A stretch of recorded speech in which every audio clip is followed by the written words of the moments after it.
Assalamualaikum warahmatullahi wabarakatuh. Perkenalkan, nama saya Rani Hidayati. Perkenalkan, nama saya Sylvia. Perkenalkan, nama saya Sunaya. Perkenalkan, nama saya Ren Supriyan. Perkenalkan, nama saya Indra Semana. Perkenalkan, nama saya Sukirman. Kami di sini dari kelompok 4 akan membuat video tentang perpecahan Uni Soviet. Baik, langsung saja ke videonya. Welcome to channel. Teman, di sini saya akan membahas tentang faktor-faktor penyebab runtuhnya Uni Soviet. 1.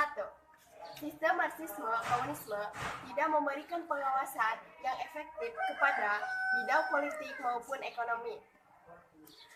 Apakah kalian tahu apakah itu Marxisme? Marxisme adalah suatu gagasan yang dirumuskan oleh Karl Marx. Perubahan sistem pemerintahan dari sentralisasi ke desentralisasi memberikan peluang kepada negara-negara bagian untuk melepaskan diri dari Uni Soviet. Sentralisasi adalah penyatuan segala sesuatu ke suatu tempat yang dianggap sebagai pusat. Sedangkan desentralisasi adalah sistem pemerintah daerah yang lebih banyak memberikan kekuasaannya kepada pemerintah daerah. 3. Sistem ekonomi pasar mengundang masuknya liberalisme dan kapitalisme yang bertentangan dengan komunisme. Era Joseph Stalin. Vladimir Ilyich Lenin pada tahun 1870 sampai 1924. 1. Ilyich Lenin sebagai motivator gerakan revolusi Rusia pada tanggal 25 Oktober 1917 dari kaum Bolshevik yang menganut Marxisme. 2. Ekspansi wilayah banyak dilakukan pada masanya. Yang ketiga, pada tanggal 30 Desember 1922, Lenin membentuk sebuah federasi yang diberi nama Uni Soviet. Terus, era Joseph Stalin. Pada tahun 1878 sampai 1953, Joseph Stalin ini sering disebut manusia bajak karena 1. Beliau menerapkan pengawasan total atas perekonomian Uni Soviet. Yang kedua, mengendalikan kondisi politik dan sosial. Yang ketiga, pada tahun 1937,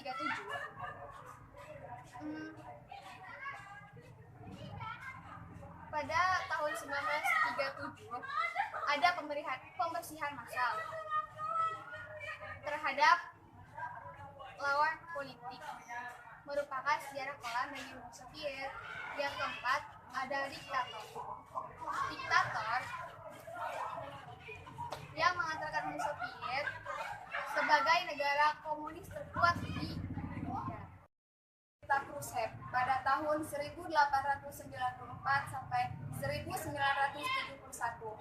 Yang ke-1, terpilih melalui Kongres ke-20 Partai Komunis pada 1956. Yang kedua, mengubah seluruh kebijakan politik kejam yang diterapkan Stalin, disebut dengan destalinisasi, bertujuan melenyapkan segala hal yang berbau Stalin. Yang ketiga, 2 hal pokok destalinisasi. A. Segala kegagalan, kesalahan, brutalitas, dan kultus individu yang berhadapan dengan Stalin dikecam dan disikap secara publik. B. Doktrin Marxisme-Leninisme yang dikembangkan Stalin. Yang keempat, meredakan ketegangan hubungan dengan Barat yang menganggap yang menyimpang dari ajaran Karl Marx dan kebijakan Stalin. Yang kelima, terjadi kompetisi ruang angkasa dan senjata nuklir dengan Amerika Serikat. Yang keenam, berkembang gagasan polisentralisme, yaitu pusat komunisme tidak hanya terdapat pada satu tempat, tetapi di berbagai negara komunis lainnya.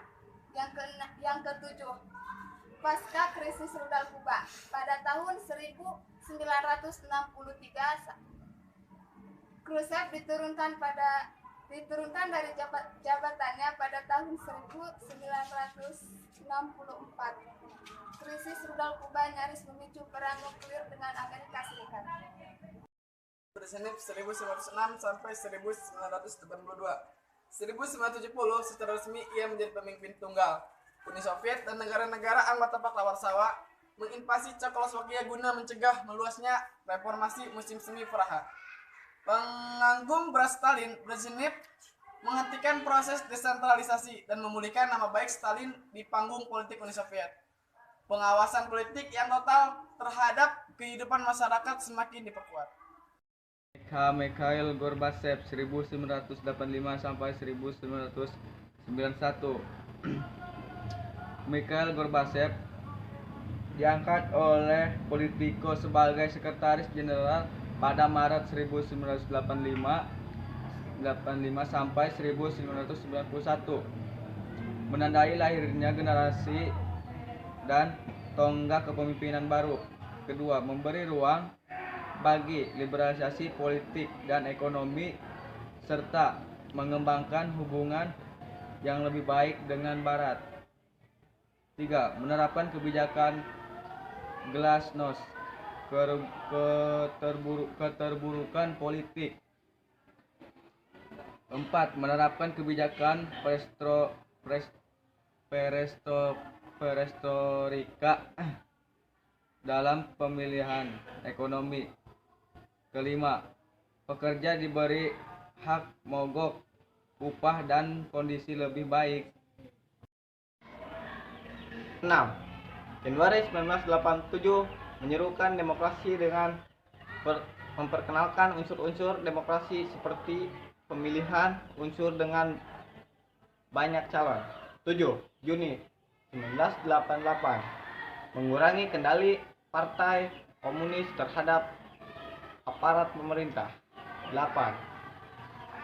Desember 1988 dibentuk Kongres Perwakilan Rakyat atas persetujuan Majelis Agung Uni Soviet. 9. Maret dan April 1989 diadakan pemilihan anggota Kongres. 10. 15 Maret 1990 Gorbachev terpilih sebagai Presiden Uni Soviet yang pertama. Itu yang dapat kami sampaikan. Kurang dan lebihnya kami mohon maaf. Sebelum kami menutup video ini, kami akan menyanyikan sebuah march sejarah yang berjudul Historia.